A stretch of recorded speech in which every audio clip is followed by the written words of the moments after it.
আসসালামু আলাইকুম ভিউয়ার্স, আশা করি আপনারা সবাই ভালো আছেন। আপনি জানতে পেরেছেন যে আপনি প্রেগনেন্ট। এখন ডক্টর কবে দেখাবেন?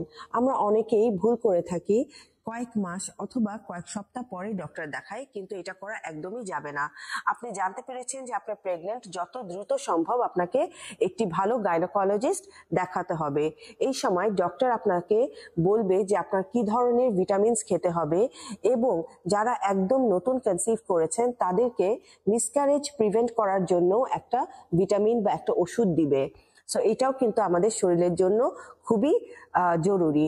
আরেকটা জিনিস হচ্ছে, এই সময় ডক্টর নানান ধরনের পরীক্ষা নিরীক্ষা করে দেখবে যে আপনার শরীরে এমন কোনো সমস্যা আছে নাকি যেটা আপনার গর্ভের শিশুর জন্য ক্ষতিকর হতে পারে, যেমন থাইরয়েডের সমস্যা বা রক্তশূন্যতার সমস্যা। এইসব পরীক্ষা নিরীক্ষা করে আপনাকে যথাযথ পদক্ষেপ নিতে সাহায্য করবে।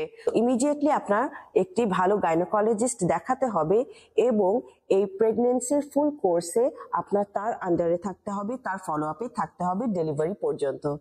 আশা করি এই ভিডিওটা আপনাদের হেল্প করবে। আসসালামু আলাইকুম।